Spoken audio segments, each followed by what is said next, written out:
By building stupa, see, what do you build, say, with bricks or any material, see? Every build stupa, wow, amazing. Most amazing, see, scarce magic, good luck, good karma. The stupa represents the enlightened mind of the Buddha, so it's an architectural celebration of the Buddha achieving enlightenment.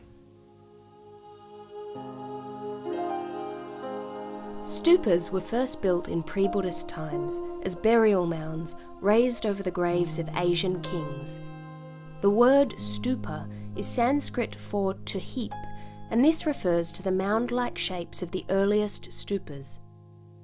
Shortly after his passing, the Buddha instructed his students to cremate his body and place his remains in stupas. He felt that people could visit the stupas, venerate them, and renew their connections with the teachings. There are many different types of stupas in all Buddhist countries, from Japan through to Mongolia, Southeast and Central Asia, commemorating great teachers and symbolising the brilliance of the enlightened mind. It's said that the benefit of a stupa is immeasurable. Any animal, any small insect, any type of person that goes near a stupa or has anything to do with a stupa, that the power of the object creates an impression in the mind, and that impression, it's a little bit like a seed.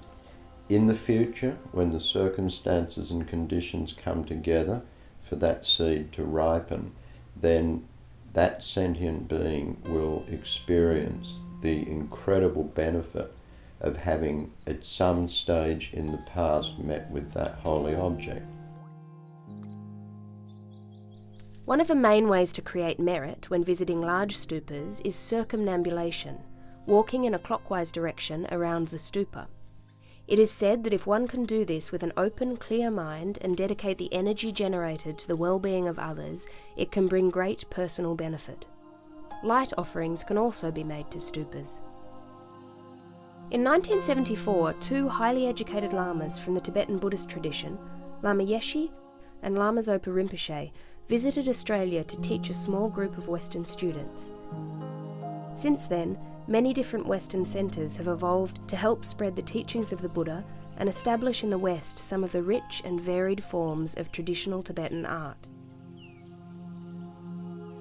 Inside the stupas, there are many, many ingredients. All the different mantras, statues, text, etc. represent the different levels of the Buddha's body, the different chakra points for the crown, the throat, the heart, the navel and the lower chakra.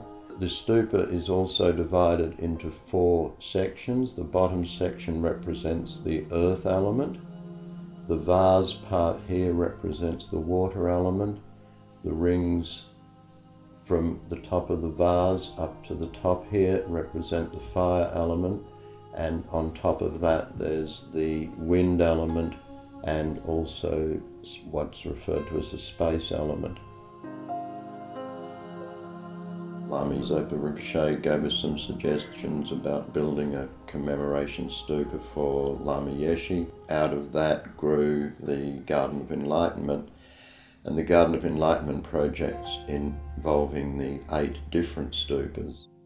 Although design can vary greatly, in the Tibetan tradition it's common to see examples of what are referred to as the 8 great stupas.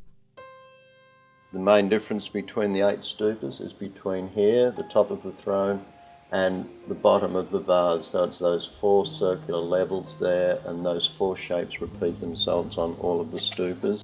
The first stupa in the series is the birth stupa and symbolises the first of the great deeds of the Buddha. The second stupa, and the most commonly seen of the 8, symbolises the Buddha's enlightenment in Bodh Gaya, India. The third stupa is commonly referred to as the stupa of many doors, or first teaching, and symbolises the different ways the Buddha presented his teachings to his disciples, depending on their level of understanding. Fourth in the series is the victory or miracle stupa, and celebrates the Buddha overcoming challenges from harmful interferers. Fifth in the series is the Stupa of Buddha's descent and is identified by a series of stairs on all four sides. The garlands on either side represent the perfect balance between compassion and wisdom, like the wings of a bird.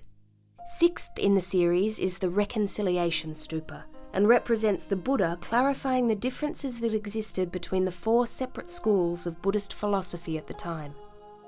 Number 7 in the series is known as the Long Life Stupa, and this is characterized by 3 unadorned steps.